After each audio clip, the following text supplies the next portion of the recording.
نحمده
আলামিনের ঘোষণা মোতাবেক এই ভারতকে বিশাল ছুরি হাতে দিয়ে 120টা প্রদেশকে আল্লাহ রাব্বুল আলামিন 120টা স্বাধীন মুসলমানদের দেশ হিসাবে আল্লাহ কবুল করবেন। আমরা দোয়া করি আল্লাহ আমাদের মুসলমান ভাইদের ইমানকে মজবুত হয়ে ইমানে নবিয়ার হয়ে আল্লাহ যেন ন্যায় ইনসাফের করে উত্তম করে তাদের প্রতিষ্ঠিত রাখেন। আল্লাহ যেন শেষ মুহূর্ত পর্যন্ত আমাদের সহ সারা বিশ্বের মুসলমানদের যেন আল্লাহ নবীকে আল্লাহ রসিকে কোরআনের ছায়াতলে রেখে কোরআনকে দিয়ে আমাদের সকল নীতি বিধানকে মনে করার জন্য আল্লাহ কবুল করে আমরা সকলে বলি আমিন। সম্মানিত উপস্থিতি, ধারাবাহিকভাবে যে আলোচনা ছিল সেখান থেকে আমি আলোচনা শুরু করবো ইনশাআল্লাহ সূরাতুল ফাতর থেকে। দেখুন, এখনো কোরআন কারীমের যখন তাফসীর করার চেষ্টা করবে, কোরআন থেকে যখন আলোচনা করবে, এক পক্ষ মনে হবে যেন আল্লাহ তাদের উপরে কোরআন নাযিল করছে, সুবহানাল্লাহ। আর এক পক্ষ মনে করবে ওরা শুধু আমাদের বিরুদ্ধের কথা বলে। বাস্তবটা বলে এই যে ওরা নামাজ পড়ে, এই নামাজের মধ্যে শান্তি আছে না নাই বলে, রোজা করে রোজার মধ্যে শান্তি আছে না নাই। এই যে এখন দেখুন, এই যে জুব্বা পাঞ্জাবি টুপি মাথায় দিয়ে সবসময় থাকা প্রচন্ড বড়, অথচ যারা এই লেবাস করে চলছে শিখতে আছে ওনাদের কাছে কি কষ্ট মনে হয়? যারা মানে না, বিশ্বাসী না, ওরা শরীরের লুঙ্গিটা পর্যন্ত ঠিক মতো করে চলবে, এই সিদ্ধান্ত, এই বিধান, এই অনুভূতি তাদের মাথার মধ্যে থাকবে না। সকল সময়ের জন্য কবিরা গুনার মধ্যে সময় কাটাচ্ছে, ওই দিকে সমস্যা না, কিন্তু নামাজের কথা বলছে, ইসলামের কথা বলছে, কোরআনের দিকে দাওয়াত দিলে তাদের আর দিকে আহ্বান করলেন তাদের শিক্ষিত বা এমন ঘটনা নাই ভাই বলে আল্লাহ রাব্বুল আলামিন বলেন, আল্লাহ রাব্বুল আলামিন যখন কোরআনে কারীম নাযিল করে করলেন, বিশ্বনবী দ্বারা পৃথিবীর সমস্ত মানুষগুলোকে আল্লাহ থেকে শরীয়ত থেকে আলো দান করলেন। কোরআনের মিশন নিয়ে চলবার তার মানুষকে দেখা হলে আল্লাহর দাওয়াত দেন, কালিমার দাওয়াত দেন, আল্লাহ রাব্বুল আলামিনের হাবিব আমার আপনার নবী বিশ্বনবী জনাবে মুহাম্মদ রাসূলুল্লাহ সাল্লাল্লাহু আলাইহি ওয়াসাল্লাম এক মিনিট শুরু করার জন্য এই দাওয়াত মিশনকে আল্লাহ বিধান করে তারা করে থাকছে না। তারা নবী দাওয়াত করছে, পরিশ্রম করেছে, হঠাৎ করে রাসূল সাল্লাল্লাহু আলাইহি ওয়াসাল্লাম একটু বিশ্রামের জন্য শুয়ে পড়লেন। ওই পবিত্রতার শরীরের মধ্যে তোমার কান্দন তাদের বা কম্বল বাইরে তোমার ছিলেন বিশ্বনবী আল্লাহ রাব্বুল আলামিন সাথে সাথে ওহী নাযিল করে সূরাতুল মুজাম্মিল নাযিল করে বললেন, ইয়া আইয়ুহাল মুজাম্মিল, হে কম্বল জড়িয়ার ব্যক্তি, চাদর জড়িয়ে শুয়ে থাকা ব্যক্তি, দুনিয়াতে শুয়ে থাকার জন্য তোমাকে আমি পাঠাই নাই, তোমার দাওয়াত নিঃশব্দ তুমি চালাতে থাকো। আর আয়াস শান্তি এই দুনিয়ার মধ্যে করার জন্য আমি তোমাকে পাঠাই। সুবহানাল্লাহ। রাসূলকে তুমি চাই হয়, আমার আপনার কি বলে? আমার আপনার কম্বল তো দূরের কথা, আসক্তি নামাজ যদি বা কোনো রকম করি, মানুষের চাপে হোক আর ব্যক্তিগত ভাবে হোক, অজব কোন দিক দিয়ে যায় আমাদের মনেই থাকে না। তেমন নামাজে একেবারে মনে জামাতে নামাজ পড়তে গেলে ফজরে, এখন ফজরের সময় উঠতে এক সাইডে একটি ছবি আরাম আয়েস ভাবে করা যায়, এক সাইডে আরাম করতে পারে। তেমন সময় এই বর্তমান প্রেক্ষাপটের মধ্যে হাজার হাজার মুসলমান এইভাবে জীবন থাকতে পারছে। অথচ রাসূল সাল্লাল্লাহু আলাইহি ওয়াসাল্লাম তওবাত করছিলেন, নবীজিকে আল্লাহ অভিযোগ করে জানিয়ে বললেন,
যতটুকু সময় দরকার প্রত্যেকটি বাতাস বাতাস আসছে পানিতে তখন হয়ে যাবে ঠিক পরিবার একটি সুর ভিজানো পানি ওই প্রচুর বাতাস থেকে পাওয়ার কথা ঠিক তবে আমার আপনার এই দুনিয়াতে যতই মহাব্বত করি না মজবুত করে ধারণ করে থাকতে চাই না কেন দুনিয়াটা একদম ভিজা পরিবার ধোঁয়ায় থাকার থাকার আমাদের কোনো বহুই হবে বড় তারিখ জীবনের এই জন্য আল্লাহ রাব্বুল আলামিন বলেন তারা নবীজিকে পাগল বলতেছিলেন রাসূল সাল্লাল্লাহু আলাইহি ওয়াসাল্লাম আল্লাহ রাব্বুল আলামিন বলেন তাদের কথাবার্তা না শুনে তাদেরকে অনুশাসন না করে আপনার হিসেব নিয়ে আপনি করতে পারবেন আপনার দাওয়াত দিতে পারবেন তাদের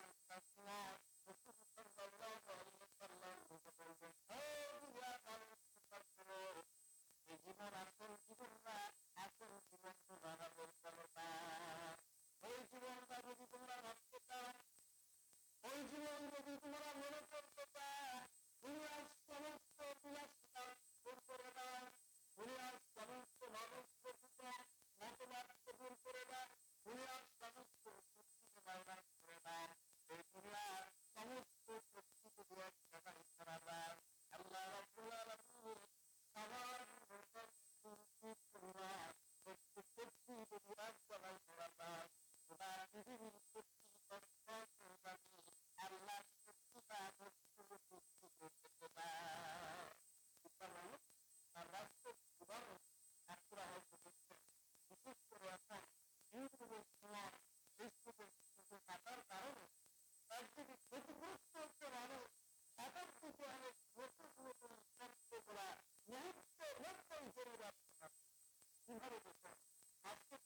সবার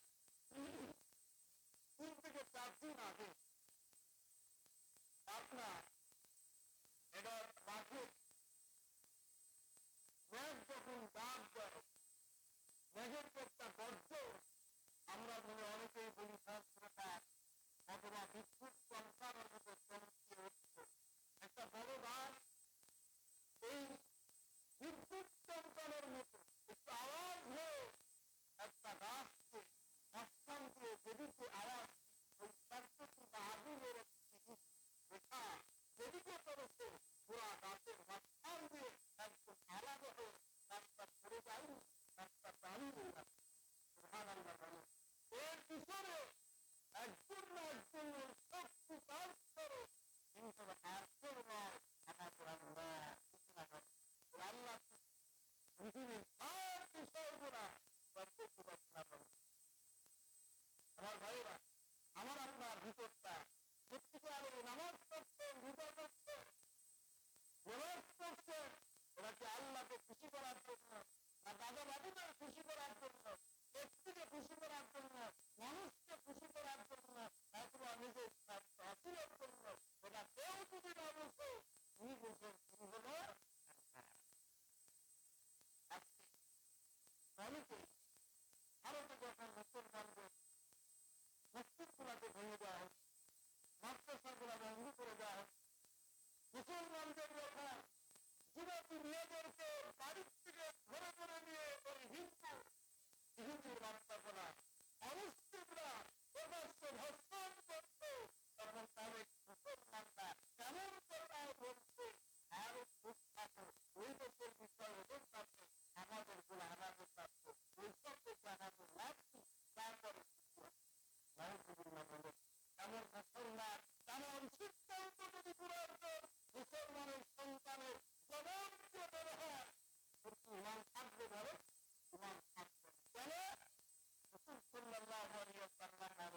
তারা পৃথিবীর মুসলমান একটু আইন আসলো আপনি আইনার সামনে যখন দাঁড়াবেন সমস্ত বিষয় শরীরে আইনার সামনে যাবেন আপনি ঠিক যাবে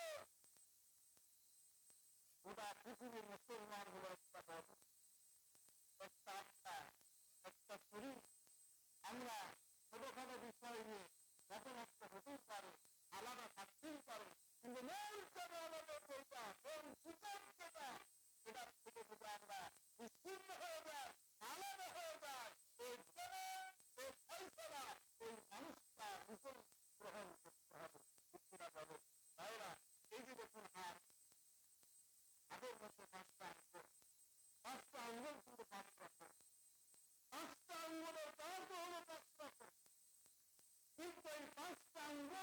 আপনি আলাদা আলাদা রাখেন, রাখার পরে যদি আপনি একটা মানুষকে যদি দর্শন দিতে চান, একটা জিনিসটাকে ধরে তুলতে চান, একটা জিনিস যদি আপনি লিখতে চান, এই হাত দিয়ে যত কাজ রয়েছে কাজগুলো যদি করতে চান, একটা আন্দোলন দিয়ে করা কি সম্ভব হবে?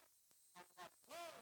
অথচ সমস্ত আন্দোলনগুলোর একত্রিত করে যদি আপনি একটা জিনিস বুঝতে চান, তার জন্য একটা ভ্যাকসিন দেন, এগুলো যদি আপনি এক জায়গায় শক্তি প্রয়োগ করে সবার শক্তি সঞ্চয় হবে কিনা বলে। মুসলমান আজকে সারা বিশ্বে আমার মুসলমান ভাই বোনেরা মার খায়, মসজিদগুলা ভেঙে দেয়, রক্তচর ভেঙে দেয়, আর মুসলমানরা দোকানে বসে, রাস্তায় বসে, বাড়িতে বসে, বিভিন্ন জায়গায় তামাশা করে, আনন্দ করে, আর বলে কিছু এমন মুসলমান ইসলামের মধ্যে কোনো প্রয়োজন না। তবে বলে তাতে মুসলমান লাভ করে। আমি আলোচনা শুরু থেকে কয়েকজন চলছে, এই শুরুতেই আপনি করে দেখুন রসুল সাল্লাল্লাহু আলাইহি সাল্লাম যখন নবীজিকে দাওয়াতের মিশন শুরু করতে বললেন মক্কা, তখন 40 থেকে 50 জন লোক ছিল। এই মক্কাকে স্বাধীন করতে শুরু হয়েছিলেন 15 থেকে 16 বছর। আল্লাহ ইচ্ছা করলে এই দিনকে করে দিতে পারতেন, পারতেন কিনা বলো? পারতেন, কিন্তু দেননি, শুরু দিয়েছে বিশ্ব নবী জনাবি মুহাম্মদুর রাসূলুল্লাহ সাল্লাল্লাহু আলাইহি ওয়াসাল্লাম কালেমা দাওয়াত দেন। আল্লাহর কাছে এই পৃথিবীর যত মানুষ রয়েছে সমস্ত মানুষের চাইতে রাসূল সাল্লাল্লাহু আলাইহি ওয়াসাল্লাম পৃথিবীর শ্রেষ্ঠ একটি মানুষ, আল্লাহর কাছে যেমন শ্রেষ্ঠ, গোটা পৃথিবীর মাখলুকাতের কাছেও তেমন শ্রেষ্ঠ। কিন্তু মক্কায় তখন আসলে নামাজ মক্কাতে আযান দেওয়ার সাহস হয়নি। রাসূল সাল্লাল্লাহু আলাইহি ওয়াসাল্লামের হাতে হাত দিয়ে তখন ওমর রাদিয়াল্লাহু তাআলা ইসলাম গ্রহণ করলেন। ওমর ইসলাম গ্রহণ করার সাথে সাথে এবার বললেন ইয়া রাসূলুল্লাহ ইয়া হাবিবাল্লাহ, এখন থেকে মক্কাতে আযান হবে, নামাজ হবে, আর দেরি করার সুযোগ নেই, আপনি অনুমতি দেন। নবীজি বললেন একটু থামো।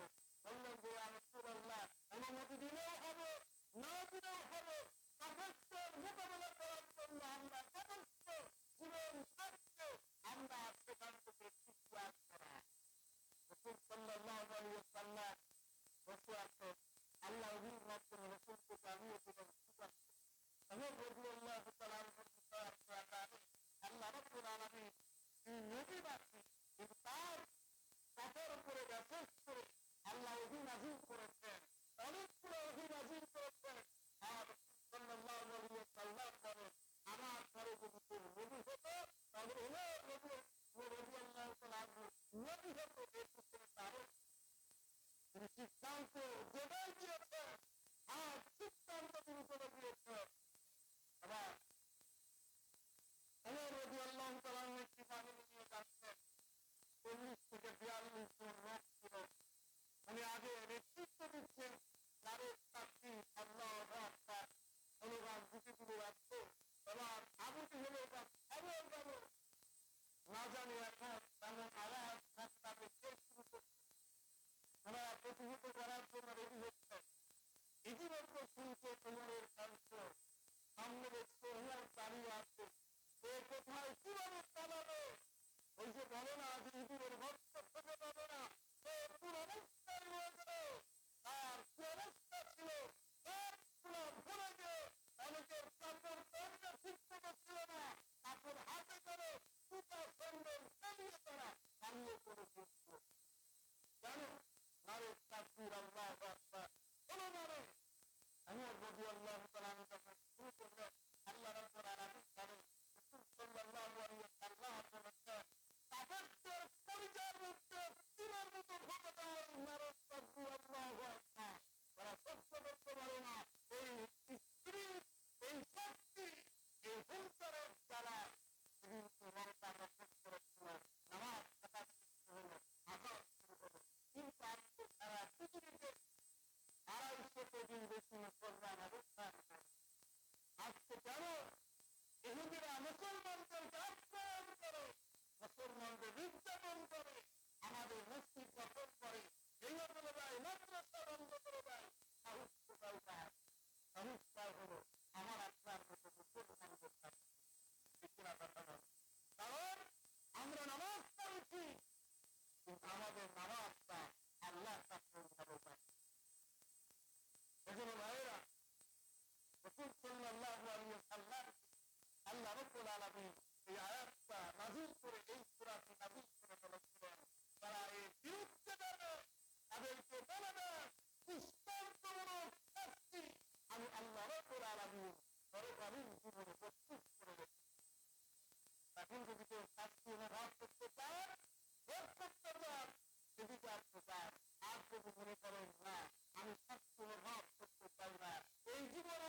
الذين قالوا ربنا الله যে ইমানদারেরা হলো ইমান নিয়ে আসার সাথে সাথেই বলেছেন আমি আল্লাহর প্রতি যখন ইমান নিয়ে আসলাম এখন থেকে আমার ব্যবসার মধ্যে হারাম ঢোকাবো না, এখন থেকে আমার কথার মধ্যে মিথ্যা কথা বলবো না, আমার আমলটাকে উল্টা করবো না, আমার লেনদেন আচার আচারা সব কিছুর মধ্যে একমাত্র আল্লাহর হুকুম এবং সবুজের আরবের বাহিরে পরিবার বাহিরে আমি আর কোন কাজ করতে পারি না।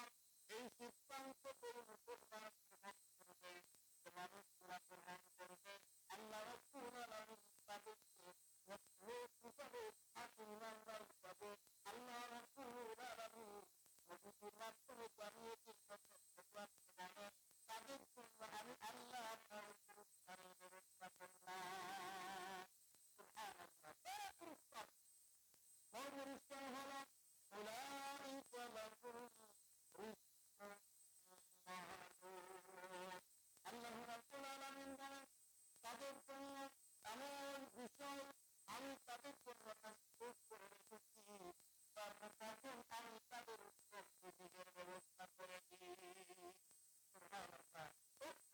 রিজিক আমরা যে রিজিকের জন্য করা আমার জন্য করা কোথায় একটা মানুষ রিক্সা চালায়, এই যে প্রচন্ড গরম মাটি কাজ করে ভ্যান চালায় রিক্সা চালায় বিভিন্ন জায়গায় রোদের মধ্যে কাজ করতে কষ্ট করতে করে এই মানুষটা কাজ করে সারাদিনে পায় হলো 300-400 টাকা, পরিবার পরিজন চালাতে অনেক কষ্ট হয়ে যায়। এরপরে রাত্রিবেলায় যখন বাড়িতে ফিরে পুরা পরিবার নিয়ে গান ভাত সেটাই সবটা জানে এর মধ্যে একটা শান্তির ঘুম ঘুরা আরামে ঘুমায়। আবার ফজরের নামাজ যখন হয় ফজরের নামাজে তার রঙিন নামাজ পড়ে আল্লাহ চেষ্টা করে আবার নিজের রিজিকের জন্য হাজির হয়। এই মানুষটার শান্তি। আরেকটা লোক মনে করেন বিশেষ দিক শ্রেষ্ঠ কয়েকজন শিল্পকে বিচার করতে পেতে দেখো একটা রিক্সার চালকের মতো তাদের ভিতরে শান্তি আরাম আয়েস সুখ শান্তি ভিন্ন রিক্সাওয়ালার মতো ওই লোকের মধ্যে না। রিক্সায় ছিল ভোগার না, পরিবারের কাছে গিয়ে ওইভাবে মূল্যায়ন কোন সময় পাই না, শান্তি করতে গিয়ে বাহিরে মানুষের সামনে কতটুকু করে শুধুমাত্র মানুষ কথা মনে করবে। আপনারা এরকম করে অসংখ্য কেন হারামের মধ্যে কোনো দরকার তুমি প্রবাদী তৈরি করছো বিভিন্ন ব্যাংকিং ব্যবস্থার থেকে সুদের টাকা নিয়ে ঋণ দিয়ে অবৈধ টাকা নিয়ে শ্রমিকদের ফাঁকি দিয়ে তুমি টাকা তৈরি করেছো আরামের জন্য এসি লাগিয়েছো, গাড়িতে আসি গাড়িতে আসি রাস্তায় আসি এরপরে বিশ্বাস কারণ কারণ হলো শান্তি হলো আল্লাহর শান্তি দেওয়া। এই জন্য আল্লাহ রাব্বুল আলামিন বলেন আপনারা তাদেরকে আমি রাব্বুল আলামিন শান্তির সুখবর দিয়েছি, তাদের জন্য উত্তম রিজিকের ব্যবস্থা আমি আল্লাহ আদেশ করেছি। এরপর আল্লাহ রাব্বুল আলামিন বলেন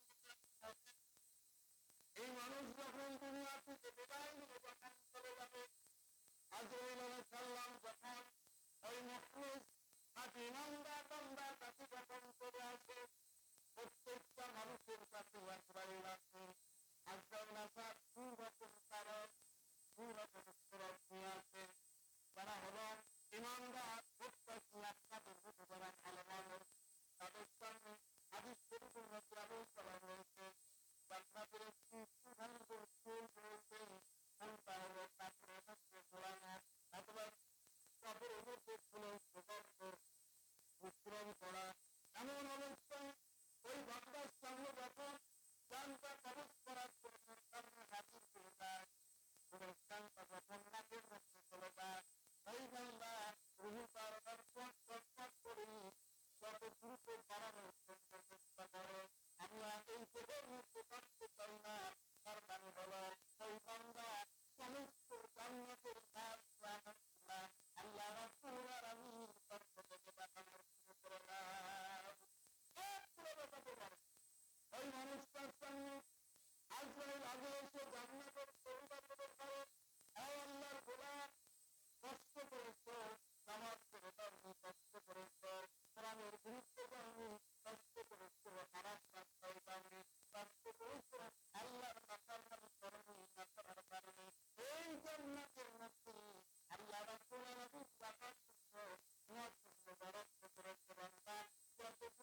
কষ্ট অনুভব হবে।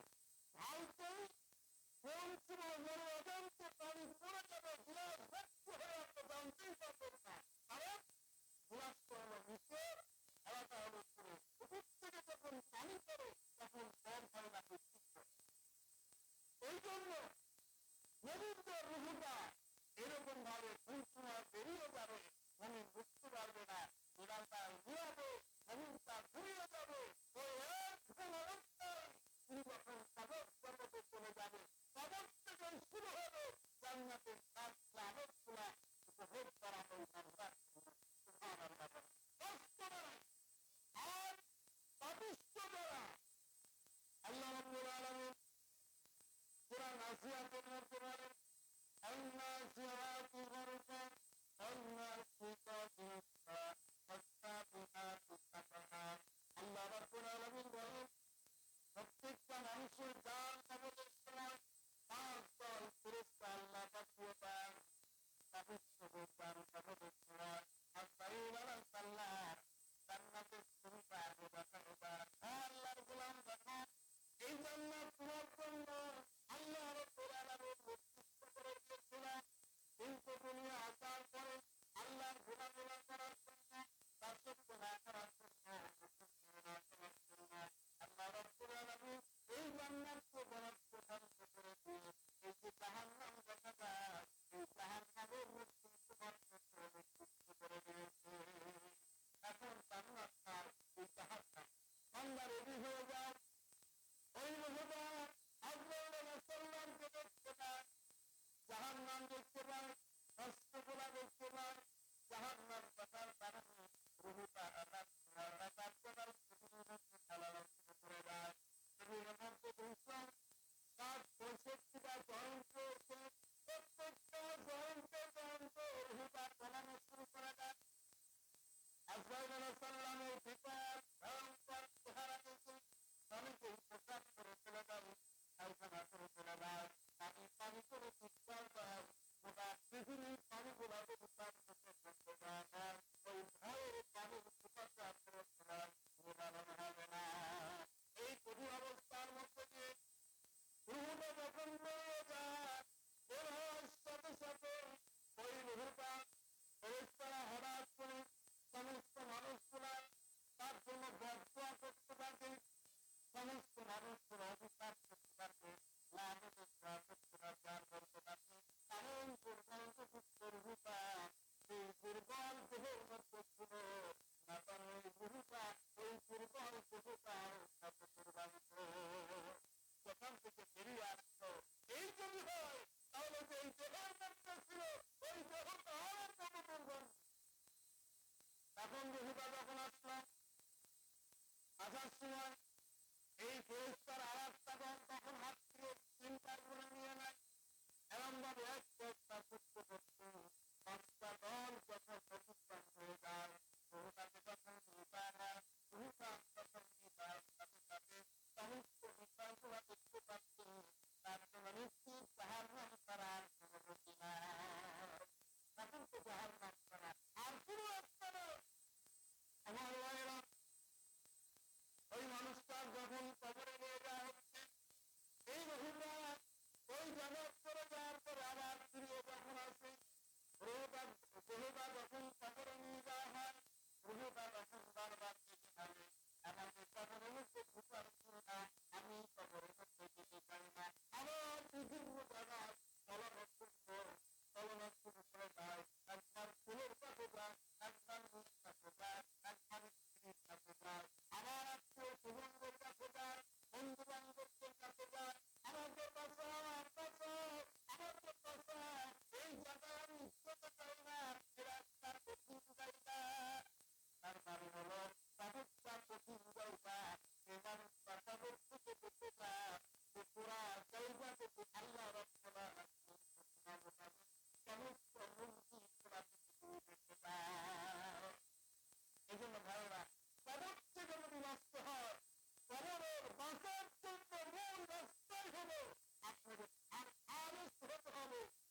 একেবারে শুরু করলো ওর বিরুদ্ধে, ওর বিরুদ্ধে, ওর কথা ও বলে, ওর কথা ও বলে।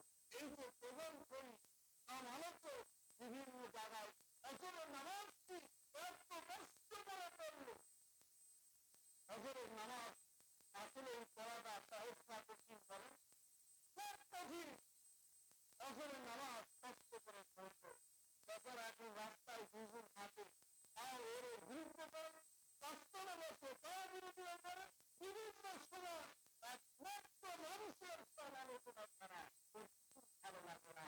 তেমন নামাজি আলোচনা বলে আবার নামাজ পড়ো, মিথ্যা কথা বন্ধ করতে পারেনি, মানুষকে ফেলানো বন্ধ করতে পারেনি, মানুষকে ধোকা দেওয়া বন্ধ করতে পারেনি, মানুষের গুলামি বন্ধ করতে পারেনি। তেমন নামাজ দিয়ে কোনো লাভ নেই। নামাজ আপনাকে করতে হবে, অবশ্যই নামাজ করতে হবে। ইমাম আনার সাথে সাথে প্রথম যে কাজ তার না কোনো না, কিন্তু আপনাকে ভয় করতে হবে আল্লাহকে। কিভাবে? আমার সমস্ত বিষয়গুলো পৃথিবীর কোনো মানুষ যদি না যাচ্ছে, আমার সব বিষয়গুলো ঘুরে যাচ্ছে শুনতে পারবে, এই ভয়টা রাখার নাম করছে না। তারপর ইমানদার রসুল ভিত্তিতে রসুলের করে হলো কেন এই জায়গায় ওই মুখলিস বান্দা আল্লাহর গুলাম আল্লাহকে বাজিয়া কাউকে পরোয়া করে না। ওই সময় ওই ব্যক্তি আল্লাহকে পাবে যখন কেউ কাউকে পরোয়া করে না, ওই বান্দাদের ক্ষেত্রে আল্লাহর মুক্তির সাহায্য অতি বিপদে চলে আসছে আল্লাহর কাছে। আল্লাহ পাচ্ছি না কেন? আমরা সেটা করতে পারি। এজন্য ভাইরা নবীনকে আল্লাহ রাব্বুল আলামিন এরপরে বললেন জান্নাতে যখন যাবে তখন সেখানে শুনবেন এই জান্নাতের মধ্যে যখন তারা ঢুকবে, জান্নাতের মাস জামতের শুরু আছে এই কত যে মাস জামত আল্লাহ রাব্বুল আলামিন জান্নাতের ব্যাপারে করতেন, এই মাস জামতের আর জাহান্নাম তারা যাবে। অনেকে এরকম কথাবার্তা বলে, আরে কালেমা যখন একবার করছি ওই জান্নাত নিশ্চিত, ওই অনেকের বাদ পিতা হুজুররা যা বলছে ওইসব কিছু মনে করে করে না। কেন কালেমা যখন করছি জান্নাতে যাবে এমন ইমানদার আছে না? বলে নামাজ না পড়লেও ইমান কিন্তু বলছে মাঝে মাঝে একটা ভক্ত নামাজ নামাজ মাঝে মাঝে মানে জুম্মার নামাজ, ঈদের নামাজ, জানাজার নামাজ, তাও ওই যে দুটোর সূত্রটা আছে কিনা জানেন না। অথচ যারা অসুস্থ নামাজি তারা বলে না আমার ইমানটা বস্তু ওই কথাটাই আমার ইমান সুস্থ।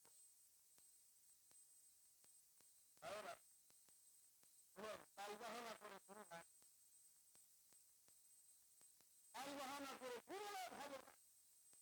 ইমান মজবুত যদি করতে হয়, আপনার ইমান যদি মজবুত রাখতে হয়, আল্লাহর গোলামি বাদে মজবুতের কোনো সুযোগ আছে। এই জন্য আসুন আমরা সকলে যে যেখানে যে অবস্থায় থাকি না আল্লাহর গোলামি বাদে, আল্লাহর দাসত্ব বাদে, আল্লাহর পরিপূর্ণ হুকুম বাদে আমরা কেউ কোনো সময়ের জন্য আল্লাহর কাছ থেকে বুঝতে পারি না। এই জন্য যে যেভাবেই ব্যবস্থা করো যে কালিমা গ্রহণ করছি তার মধ্যে ওই সবকে বাধ্য করে। আবু জেহেল কালিমা করে না, নজরুল কালিমা করে না, ফেরাউন কালিমা করে না, তখন অনেক হিন্দু ভাইয়েরা ওদের সামনে আপনি কথা বলে আমি কয়েকদিন আগে দেখলাম তাওরাত কিতাব ওনারা পড়ছে, বাইবেলের মধ্যে ওরা লিখছে বাইবেলের মূল হাতিয়ার যেটা, আমাদের মূল হাতিয়ার যেটা সেটা হলো কালেমা। ওনাদের মূল হাতিয়ার হলো কালেমার অর্থের পুরা লক্ষ্য করে। যেমন বলছে শ্রেষ্ঠ পৃথিবীর মধ্যে মানুষ যদি একজন করে আছে একজন থাকে তিনি হলো আব্দুল্লাহ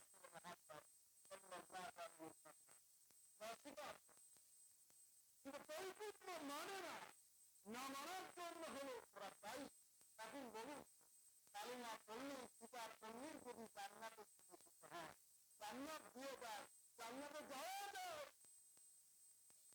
কয়েকদিন নদীতে এখানে যত মানুষ আমরা বুঝছি সেই নদীতে কি বলে আমরা কি তাহলে জাহান নামে যাবো? কথা বলেন না কেন জাহান নামে যাবো? নদীতে যারা বুঝছি তাদের জান্নাতে যাওয়ার অগ্র অধিকার জান্নাতে। আমরা তো শুনে শুনে আমরা মুসলমান রসুলকে যারা জেনে বুঝে দেখে ইমানকে আসছে ওই সময়কে আল্লাহ রাব্বুল আলামিন 10 জন হাজার মুবাশশিরা সাহাবীদেরকে জান্নাতের ঘোষণা দিয়েছেন। আচ্ছা বলো রসুলকে কি আবু জেহেল দেখে না? মক্কায় কি আবু জেহেল অনেক সময় খেদমত করে নাই? রসুলকে আবু জেহেল অনেক সময় ভালোবাসে না? ছোট্টবেলা থেকে ফিরআউন মুসা আলাইহিস সালামকে কোন নিয়ে লালন পালন করে নাই? তাহলে কি আপনি একবার কালিমা পড়ার জন্য যদি জান্নাতে যান ফিরআউনের জান্নাত সাজাই, আবু জেহেলের জান্নাত সাজাইতে, নমরুদের জান্নাত সাজাইতে, কথা বলে দিচ্ছি কালিমার সব সাজাই করতে হবে। তখন আপনি কালিমা পড়তে লা ইলাহা ইল্লাল্লাহ এই কালিমা পড়ার সাথে সাথে রাদিয়াল্লাহু তাআলা পরিবর্তন হয়ে গেলেন, তাবিরা পরিবর্তন হয়ে গেলেন। আমাকে আপনাকে কালিমা পড়ার পরে আগে দিয়ে এবং পরের জীবনকে পরিবর্তন করে ফেলতে হবে। তাহলে আপনি জান্নাতে জান্নাত আমার জয় বোঝায় বোঝা জানো আর যে কালিমা পড়লি জান্নাত একদিন না একদিন যাবেন এই স্বপ্ন লিখতে আছে। তাহলে সঙ্গে বাচ্চারা ওরা জানতে পারে আসুন সম্মানিত ভাইসা সময় কিন্তু কম পরের সময় জান্নাতের মধ্যে আমার কি আলোচনা হবে বিষয় সেটা হলো আমাদের ইমানটাকে খাঁটি করতে হবে। আমাদের ইমানকে আল্লাহ রাব্বুল আলামিনের জন্য পরিপূর্ণ হত্যা করতে হবে। তাহলে আল্লাহ জান্নাতে তারা আমাদের সহজ আল্লাহ যেন কবুল করে বলেন আমিন। আল্লাহ যেন আমাদের সমস্ত মানুষের জীবনের গুণাগুলাকে মাফ করে দেয় বলেন আমিন। ভারতের সমস্ত মুসলমানদের জন্য ইমানটাকে আল্লাহ মজবুত করে দেন। বাতিলকে সমস্ত পুরোটাকে নির্যাতন ধ্বংস করে ইমানকে মজবুত করতে আল্লাহ বিধানকে বলে ভারতের বুকে